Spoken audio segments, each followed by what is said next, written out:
Kashmir live के live updates में आपका इस्तकबाल है। नाज़रीन मोहतरम, आज का जो ये लाइव सेशन है ये एक खुसूसी शुमारा है। खुसूसी इस वजह से कि आज आलमी सतह पर ज़हनी सेहत के हवाले से एक दिन मनाया जा रहा है और ये दिन हर साल 10 अक्टूबर को ही मनाया जाता है। इस दिन को मनाने का मुद्दा और मकसद ये है कि जो हम आए दिन मादिक के इस दौर में देख रहे हैं, हर शख्स परेशान है, हर शख्स किसी न किसी जहनी अमराज में मुब्तला है। तो इससे किस तरह से बचा जा सके, कैसे वो खुद को महफूज रख सके, क्या करें ऐसा कि डिप्रेशन, स्ट्रेस, एंजाइटी से बचें। तो आज के इस सेशन में हम बात करने जा रहे हैं वादी के मशहूर व मारूफ साइकेट्रिस्ट से डॉक्टर यासिर राथिर साहब, जो प्रोफेसर है department of psychiatry GMC Srinagar IMHANS में। डॉक्टर साहब, आपका बहुत बहुत इस्तकबाल। और नाज़रीन मोहतरम, आपको ये भी बताते चले कि आज का शुमारा इसलिए भी खुसूसी है कि आज आप भी हमसे सवालात कर सकते हैं। जो भी जहनी सेहत के हवाले से या जहनी मर्ज के हवाले से आपके पास कोई ऐसा सवाल हो, वो आप हम तक बराह रास्त पहुंचा सकते हैं। हमारे साथ मेज़बानी के फ़राइज़ आज अंजाम देंगी सबरीन अशरफ, जो हम तक ये इस तरह के क्वेश्चंस जो आप पोज करेंगे वो हम तक पहुंचाएंगे और डॉक्टर साहब जवाब देने की पूरी कोशिश करेंगे। डॉक्टर साहब, सबसे पहला और बुनियादी सवाल रवायती होगा आज के दिन के हवाले से, वो ये कि आज का दिन जो हम मखसूस मनाते हैं, वर्ल्ड मेंटल हेल्थ डे 10 अक्टूबर को मनाते हैं हर साल, क्या मुद्दा मकसद है और किस तरह की तकरीबात रहती है? जैसे आपने कहा कि 10 अक्टूबर जो है एक अहम दिन है एज पर मेंटल हेल्थ के रिलेटेड। इसमें ये दुनिया भर WHO सेलिब्रेट करता है मेंटल हेल्थ डे। तो इसमें मेन फोकस जो होता है कि आप मेंटल हेल्थ रिलेटेड अवेयरनेस करें, अवेयरनेस एजुकेट करें, उनको एजुकेशन दे कि मेंटल हेल्थ भी एक हेल्थ का एक हिस्सा है। हम हमेशा हेल्थ को एक फिजिकल हेल्थ की तरह देखते हैं, फिजिकल हेल्थ पे ज्यादा फोकस होता है। लेकिन अगर आप देखें हेल्थ किसको कहते हैं, बीइंग हेल्थी किसको कहते हैं? बीइंग हेल्थी ये नहीं है कि फिजिकली हेल्थी रहना, मेंटली भी हेल्थी रहना एक कंपोनेंट है, इंपॉर्टेंट कंपोनेंट है मेंटल हेल्थ का। ओवरऑल हेल्थ, मेंटल हेल्थ किसको अब कहेंगे हम, क्या है मेंटल हेल्थ? जी, ये इसमें आपकी सोच कैसी है, थिंकिंग, आपका बिहेवियर कैसा है, आपका ये इमोशंस, मिजाज कैसा है, ये पूरा इसमें ये शामिल है। तो इसके बगैर ये सिर्फ एक और कॉन्सेप्ट है कि मेंटल हेल्थ मींस की एब्सेंस ऑफ मेंटल इलनेसेस। जिसको मेंटल इलनेस नहीं है वो जी हेल्थ नहीं, वैसा नहीं है। एक्चुअली उसको मेंटली हेल्दी हम कहेंगे या वेल बीइंग कहेंगे, जो डे टू डे लाइफ में जो आपके स्ट्रेसेस होते हैं उनको अच्छी तरह कोप करे, डील करे, और उसके बगैर जिसमें लर्निंग कैपेबिलिटी हो, वर्क करने की कैपेबिलिटी हो, काम करने की कैपेबिलिटी हो, और उसकी वजह से वो कंट्रीब्यूट कर रहा हो अपनी फैमिली में कुछ या सोसाइटी में। अच्छा, इसको हम होलिस्टिकली कहेंगे कि हाँ जी, ये चीजें जब सभी करेगा, ये हर कोई कंपोनेंट इसमें ये फुलफिल ये करता है ठीक तरह, तब जाके हम इसको कहेंगे हाँ जी, इसको मेंटल वेलबींग है, मेंटली हेल्दी है। ठीक है, जस्ट ये नहीं है कि इसमें मेंटल इलनेस नहीं, आप डे टू डे लाइफ में अच्छी तरह कोप करने चाहिए लाइफ स्ट्रेस। जो आप देख रहे हो आजकल, आप देखोगे बच्चे एकेडमिक स्ट्रेस हो जाता है तो वो कोप नहीं कर पाता, तो वो आप देखोगे सुसाइड क्यों बढ़ रहा है, अगर सुसाइड रेट्स यंगस्टर्स में क्यों बढ़ रही है, ड्रग अब्यूज क्यों बढ़ रहा है, ये इसी वजह से, क्योंकि वो स्ट्रेस को कोप नहीं कर पाते। तो देखा जाए तो मेंटली हम हेल्थ नहीं बना सकते हैं, ये और ये बचपन से ही हो, ये बचपन से, जैसे आप फिजिकली उनको बोलते हैं नहीं ये ठीक होना चाहिए फिजिकली, मेरा बच्चा फिजिकली ठीक होना चाहिए, खाए पिए ठीक तरह, फिजिकली अच्छी तरह रहे, इसको जुकाम चांस ना हो, फिर लेकिन हम उस कंपोनेंट जो इम्पोर्टेंट कंपोनेंट है हेल्थ का, उसको हम इग्नोर करते हैं मेंटल। और वो बचपन से ही आपको बच्चे को उस पर आप में फोकस करना है, और वो सिर्फ मैं यहाँ पे कहूँगा पेरेंट्स का ही नहीं, स्कूल जो हमारे एजुकेशन इंस्टीट्यूशंस का बहुत अहम कि इनको स्टार्टिंग से लाइफ स्किल्स सिखाएं, पेयर प्रेशर को कैसे डील करें। जैसे अगर आप देखेंगे ड्रग अब्यूज में मोस्टली वो यही रीजन देते हैं, मुझे किसी ने ड्रग्स दिए या मेरे फ्रेंड्स ड्रग्स कर रहे थे, मैं ना नहीं कर पाया, पेयर प्रेशर क्या रहा है। तो वो पेयर प्रेशर को कैसे हैंडल करोगे। या एकेडमिक्स में भी आप देखोगे कि एक मैड रेस लगती है, उसने 99% लाया, मुझे क्यों, वो भी एक पेयर प्रेशर, ठीक है। उसको कैसे डील करें, कोपिंग कैसे, कोपिंग स्टाइल्स कैसे हो, मतलब वो कैसे करोगे आप, वो डिसीजन मेकिंग, वो चीज, ये सारे कंपोनेंट्स जो हम करते हैं, इन पे फोकस करते हैं, तब जाके ये एक मेंटली सही तौर पे नॉर्मल बच्चा बन सकता है। डॉक्टर साहब, इनफैक्ट इस साल का थीम भी यही है, हमें इनफैक्ट ये जो थीम है वो है mental health for all, making it a global priority, ठीक है। Not only wellbeing, making it global priority. Doctor साहब, जिस तरह से आप अभी वजह फरमा रहे थे कि स्ट्रेस, मेंटल इलनेस से इंसान खाली होना, वो नहीं हम कह सकते हैं कि ये हेल्दी है, मेंटली तौर पर हेल्दी है, बल्कि जब भी कोई इस तरह का स्ट्रेस आ जाए, ये मन को कशिश अल्लाह ताला बचन का मुसीबत दिवान सो छु हेकान तस मुकाबला करित के वो ये छु अख बोर्ड मसला कि एमिशन कोपिंग स्टाइल्स ठीक है, कोपिंग मैकेनिज्म छु ठीक है, तब छु गसान बकल डाउन, पछ गसान डिप्रेशन, एंजाइटी, पछ गसान डिप्रेशन सीवियर अल्लाह ताला बचन या ड्रग्स से कुन गसान सुसाइड कुन गसान। जिस तरह से नाज़रीन मोहतरम हम अभी आज कर ही रहे थे कि आज का सेशन इसलिए भी खास होने वाला है कि आज के सेशन में मखसूस दिन पर, मेंटल हेल्थ डे पर, आप भी अपने सवालात डॉक्टर साहब के सामने रख सकते हैं ताकि डॉक्टर साहब उन सवालात के जवाब देने की कोशिश करें। जी सबरीन, कोई ऐसा सवाल नाज़रीन की तरफ से आया हो? अभी तक कोई सवाल नहीं आया। अभी तक इसलिए सवाल नहीं आया, शायद आपने हमारा जो आगाज का जो हमने इंट्रो दिया था, इंट्रो में हमने आपसे दरख्वास्त की थी कि सवाल आप कर सकते हैं, आपने शायद वो नहीं सुना। अब जितने भी लोग अभी हमें देख रहे हैं, आप अपना सवाल सामने रख सकते हैं, हम डॉक्टर साहब की ओर जाते हैं। डॉक्टर साहब, जब भी हम कश्मीर के हवाले से बात करते हैं, स्ट्रेस, डिप्रेशन ये कोई नई बात नहीं है। हम तकरीबन 3-4 दहाइयों से अब इसके साथ मुकाबला कर रहे हैं। कभी कुछ फिगर्स आती हैं कि कम हुआ है, कभी कुछ ऐसी फिगर्स आती है, अल्लाह ताला बचाए, कहते हैं कि सुसाइड रेट में इजाफा हो रहा है। अब तो हद ही है कि ड्रग अब्यूज में ज्यादा इजाफा है। जब हम ड्रग अब्यूज के हवाले से बात करते हैं, क्या इसका एक ही कॉज हो सकता है, वो है स्ट्रेस या डिप्रेशन?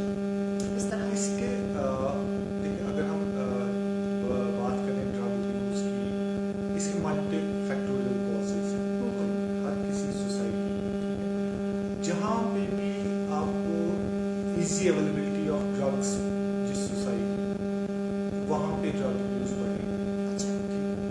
उसके बगैर आमतौर ये ड्रग अब्यूज बच्चों में, जैसे मैंने कहा यंग अडल्ट्स या एडोलसेंट्स में ज़्यादा कॉमन है। वो यही वजह यही है कि पीयर प्रेशर या वो क्यूरियोसिटी रहती है उनमें, एक्सपेरिमेंट करने की क्यूरियोसिटी, वो देखना चाहते हैं कैसा है, मैं देखूँ एक बार, लेकिन उसको ये नहीं पता होता कि ये एक बार अगर मैं लूँगा फिर मैं इस वेब में फिर फंस जाऊँ, ठीक है। तो वो मोस्ट ऑफ द टाइम जब हमारे पास बच्चे भी आते हैं, फिर उनको बोलते हैं क्यों लिया भाई, वो कहते हैं सर अगर किसी ने काश मुझे बताया होता कि इसमें तुम ऐसे फंस जाओगे, या मुझे पता भी होता मैं कभी हाथ नहीं लगाता। तो वो क्यूरियोसिटी, एक्सपेरिमेंटेशन जो आमतौर एडोलसेंस में है होती है, वो नेचुरल होती है उनमें।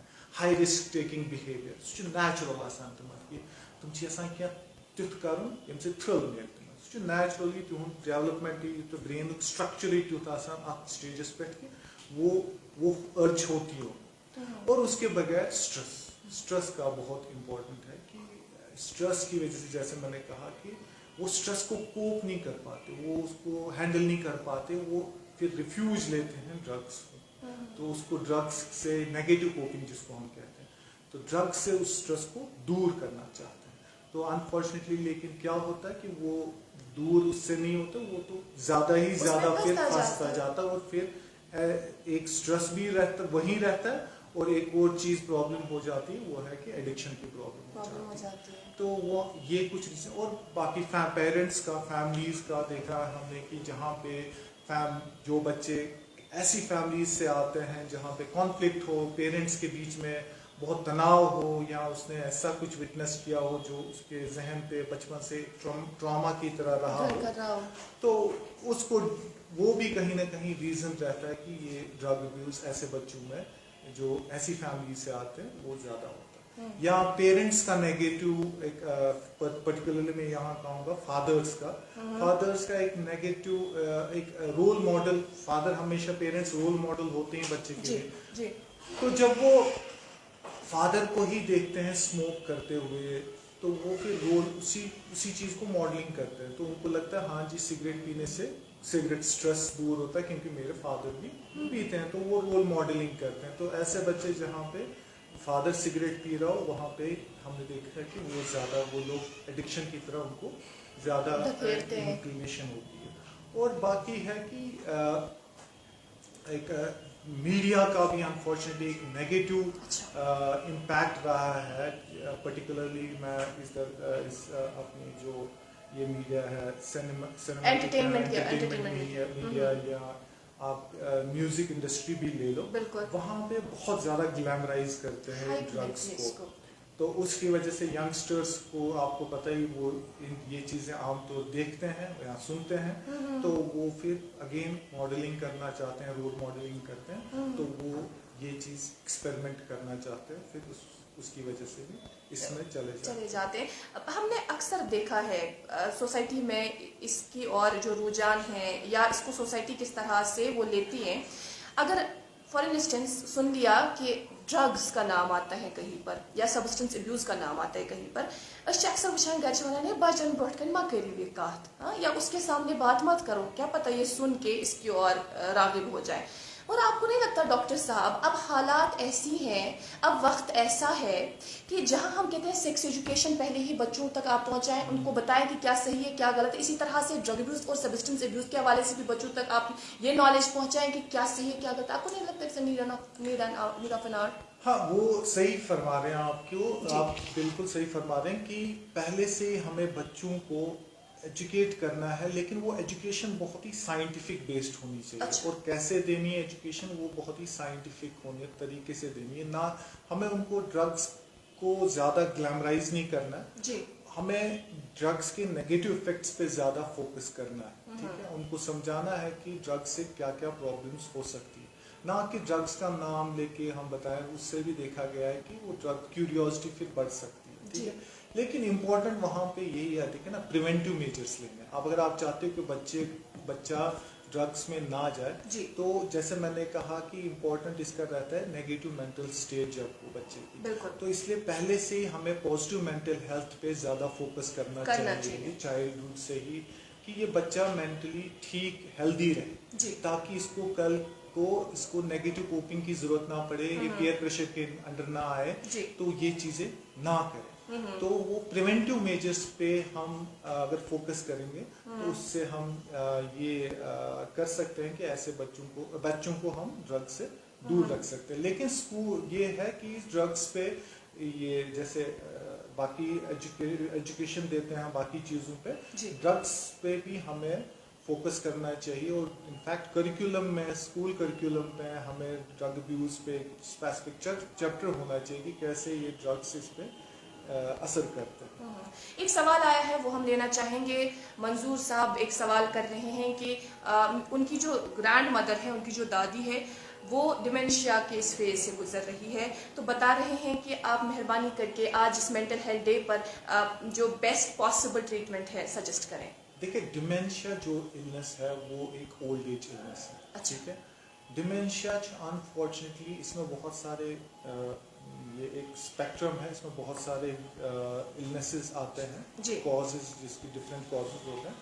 तो हमें देखना पड़ेगा कि कौन सा क्या इनका रीज़न क्या है। कॉमनली यहाँ पे अगर देखा जाए, कॉमन रीज़न जो कॉज है वो अल्जाइमर्स डिमेंशिया जिसको हम कहते हैं, जो ये वो नेचुरल वो बेसिकली इलनेस है जिसमें डिजेनरेशन होती है ब्रेन की। ब्रेन थोड़ा सुखड़ जाता है विद एज, लेकिन जल्दी इसमें क्या होता है, अनफॉर्चुनेटली थोड़ा अर्ली डिजेनरेशन होती है ब्रेन की। उसकी वजह से ये जो पेशेंट है ये भूल जाता है, फॉरगेटफुलनेस होती है जी इसके बिहेवियर में चेंज आने लगते हैं जी ये थोड़ा चाइल्डिश बच्चे की तरह बिहेव कर सकता है ये थोड़ा इरिटेबल हो सकते हैं एग्रेसिव हो सकते हैं स्लीप डिस्टर्बेंसेस हो सकते हैं तो इसमें क्या है मेनली आपको एक तो समझना है कि ये ऐसी इलनेस है जहाँ पे दवाई तो है रोल है दवाई का वो ऐसे मैं नहीं कह सकता पर्टिकुलर कौन सी दवाई जैसे क्योंकि हमें देखना पड़ेगा कि किस टाइप का डिमेंशिया है ठीक है लेकिन इधर बहुत इंपॉर्टेंट फैमिली का अप्रोच कैसा रहे टुवर्ड्स पेशेंट वो बहुत इंपॉर्टेंट है तो ऐसे पेशेंट को बहुत तरीके से डील करना आमतौर हम समझते हैं कि ये क्यों ऐसा कर रहा हम इसको ये नहीं समझते कि ये इलनेस की वजह से हो सकता है अमिस बाब सबस कैसे गो मुश्किल क्या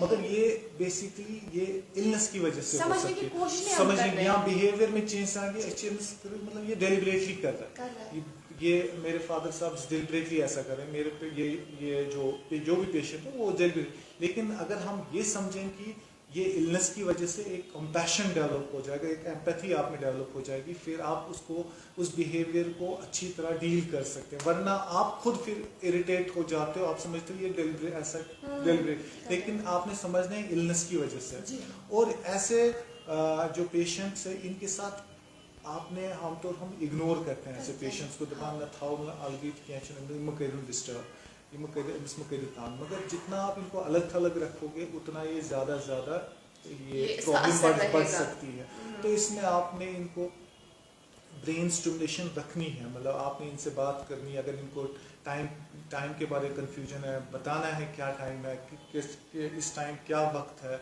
नमाज के बारे में अगर पढ़ते हैं नमाज तो उनको बताना है इस टाइम नमाज का वक्त आ गया खाने का टाइम हो गया या अगर नाम भूल जाते हैं इनको यहीं से बोलना मैं ये फलानी हूँ ताकि इनको थोड़ा स्टिमुलेटेड रखें तो ये चीज़ें जो कुछ हम चीज़ें बेसिक चीज़ें कर सकते हैं तो ये एज ट्रीटमेंट हम कर सकते हैं आप इनको हैंडल कर सकते हैं बहुत बहुत शुक्रिया जवाब के लिए कोई और एक सवाल डॉक्टर साहब हानिया आमिर जी का सवाल है उनका कहना है कि उनकी बेटी हर रोज अपने बाजुओं पे ब्लेड का इस्तेमाल करती है तो इसको कैसे अनफॉर्चुनेटली ये भी एक वबा की तरह मैं बड़ा स्ट्रॉन्ग स्टेटमेंट यूज कर रहा हूँ ये वबा की तरफ फैला हुआ बच्चों में यंगस्टर्स में आजकल तो आजकल ये बहुत ज्यादा ये सेल्फ हार्म बिहेवियर जिसको हम कहते हैं डेलिबरेट सेल्फ हार्म बिहेवियर ये नया कुछ मेंटल इलनेस ये बेसिकली जिससे एक क्राई फॉर हेल्प कहते हैं इसको हम ये जो बच्चा है इसके अंदर बहुत इंटेंस इमोशनल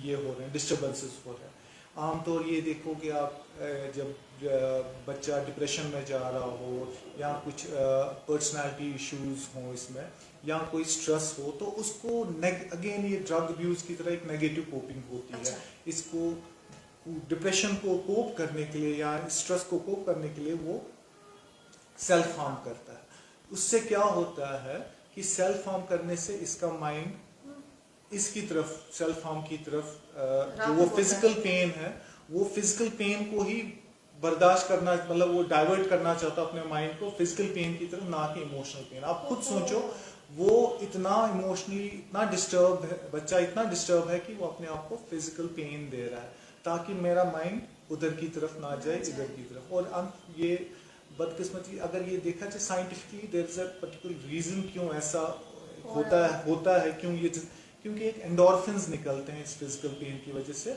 उसकी वजह से वो जो उनका इमोशनल पेन है वो नमनेस आती है उनमें तो इमोशनल पेन कम हो जाता है लेकिन अगेन मैं ये कहूँगा ये गलत तरीका है अपने इमोशंस को डील करने का ऐसे बच्चे के साथ आपने बात करनी है अगेन पेरेंटिंग पे बहुत यहाँ पेरेंटिंग का बहुत इम्पोर्टेंट रोल है कि ऐसे बच्चे के साथ आपने बात करनी है ना कि इसको आप यहाँ से आप डांटोगे ये क्यों कर रहे हो आप इसको डिस्क्रिमिनेट करोगे नहीं तुम पागल ये जो वर्ड हम यूज करते हैं पागल लोग हो तुम क्यों ऐसा कर रहे हो ये जो इन वर्ड से बहुत ज्यादा इस पे बहुत इमोशन मतलब ये बहुत ही नेगेटिव इफेक्ट पड़ता है ऐसे बच्चों आपने इनसे बात करनी इनको बिठाना है अपने पास समझनी है इनकी पेन को समझना है इसको क्यों कर रहा है आप मुझसे बात करो क्यों करो ठीक है जितना वो बात करेगी जितना आप इनके साथ कम्युनिकेट करोगे क्वालिटी टाइम वो कम्युनिकेशन तब होगा जब आप क्वालिटी टाइम इनके साथ स्पेंड करोगे बच्चों के साथ तभी जाके वो आपका अंदर का हाल बता सकता है कि मुझे क्या हो रहा है। जब वो वेंटिलेट करेगा बच्चा तो उसकी इमोशनल पेन कम होगी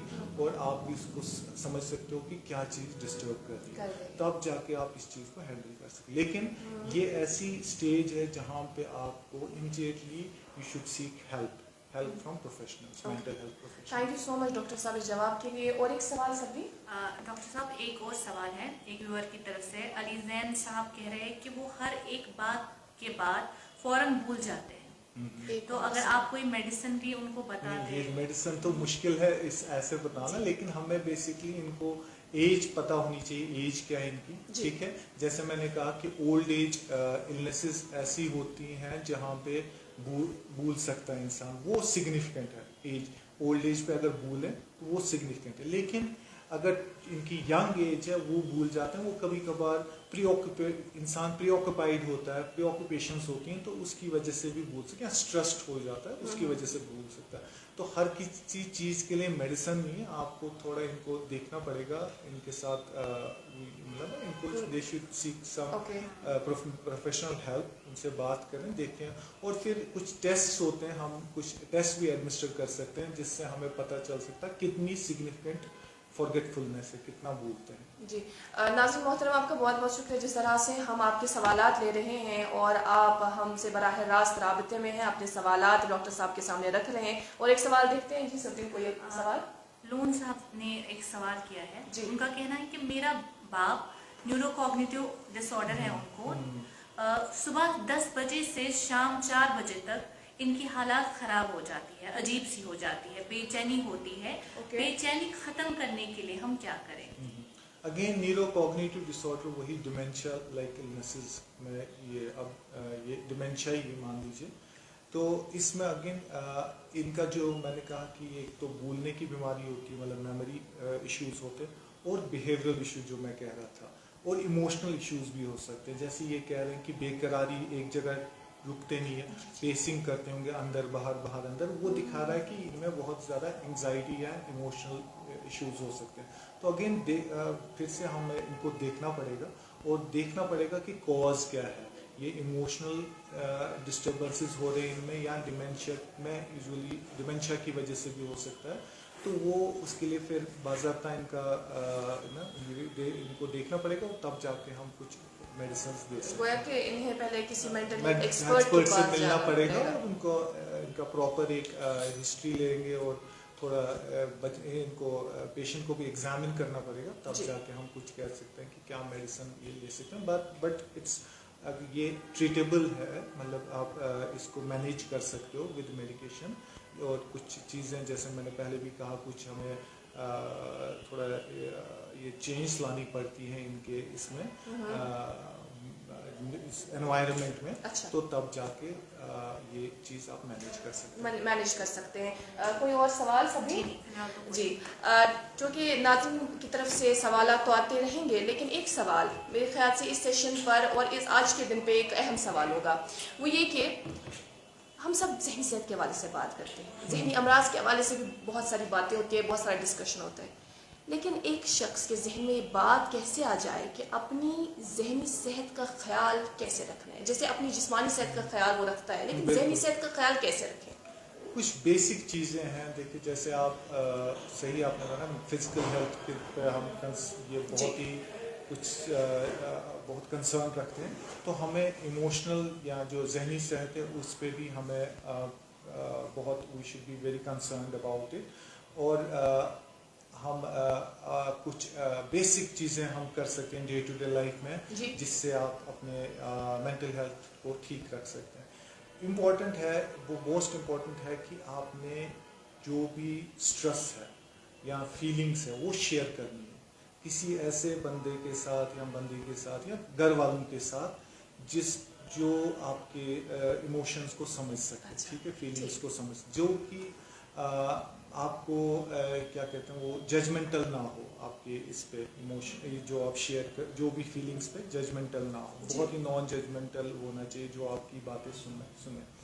तो और इसके बगैर हमें अपना लाइफस्टाइल, जैसे ये देखा गया है कि फिजिकली अगर आप एक्टिव रहोगे, एक्सरसाइज करेंगे, जस्ट एक 30 मिनट की या 1 आवर की, 1 घंटे की अगर आप वॉक करेंगे, ब्रिस्क वॉकिंग करेंगे, उससे भी देखा गया है कि अंदर से आपके दिमाग में कुछ कीमाई अज्जा निकलते हैं जिनको हम एंडोर्फिन्स कहते हैं, वो रिलीज होते हैं। उसकी वजह से यू विल फील, आपको इमोशनली आपका मूड अपलिफ्ट होता है।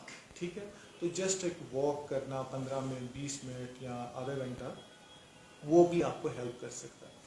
और बहुत इम्पोर्टेंट जो है सोशल सपोर्ट, जो फॉर्चुनेटली हमारे पास हमारी सोसाइटी में है, वो है हमारे पास हमारी फैमिली है, सोशल सपोर्ट है, उसको हमें यूज़ करना है एज अ प्रोटेक्टिव मैकेनिज्म, कि हम सोशलाइज करें। जितना हम सोशलाइज करेंगे उतना आप इन परेशानियों से दूर रहेंगे, मैं स्ट्रेस से दूर रहेंगे। इनफैक्ट अगर आप पैंडेमिक में बात करें, हमने देखा कि सोशल आइसोलेशन की बात कर रहे थे हम, फिर उनको बोलते थे कि आप वर्चुअल मीडियम के थ्रू कनेक्टेड रहें। सो वो इसलिए कहते थे कि क्योंकि ये देखा गया लोनलीनेस या social isolation is a risk factor for mental health issues. ठीक है, उसकी वजह से मेंटल हेल्थ इश्यूज हो सकते हैं। पर्टिकुलरली ओल्ड एज ग्रुप में मैं कहूँगा उनको ज़्यादा कनेक्टेड रहना चाहिए, सोशली कनेक्टेड रहना चाहिए। अगर कहीं जैसे आजकल मैरिज का सीजन है, जाना चाहिए। ठीक है, जितना आप जाओगे उतना आप अच्छा फील करोगे, जितने आप लोगों से मिलोगे उतना आप अच्छा फील करोगे। सो सोशल कनेक्टेडनेस होनी चाहिए। और दूसरी चौथी है कि यही बेसिक है कि आप खाना ठीक खाएं, हेल्दी खाना खाएं। जैसे हम ये देखा गया है साइंटिफिकली कि नट्स जो है आपके जो है वो ब्रेन के लिए बहुत हेल्दी हैं, या वेजिटेबल्स या फ्रूट्स बहुत हेल्दी होते हैं आपके ब्रेन के लिए, तो उनको कंज्यूम करें, वो खाए अक्सर, वो उनका अपने डाइट में उसकी मकदार ठीक रखें, आप डेली खाया करें। तो ये कुछ बेसिक चीज़ें हैं जिससे आप अपनी ज़हनी सेहत ठीक रख सकते हैं। बहुत बहुत शुक्रिया जवाब के लिए। मेरे ख्याल से इस सेशन को हम वाइंड अप करेंगे, लेकिन शायद मेरी जो साथी आज की मेज़बान है, शायद इनके जहन में कोई एक आखिरी सवाल होगा। सेशन का आखिरी सवाल लेंगे। जी सर, सवाल ये है सर, आपने इससे पहले कहा कि जो सेल्फ हार्मनेस है, आपने वबा का नाम भी दिया, क्या इसके कुछ अलामत होते हैं, जैसे कि कुछ पेरेंट्स को पता नहीं होते कि उनके बच्चे ये सब कर रहे हैं?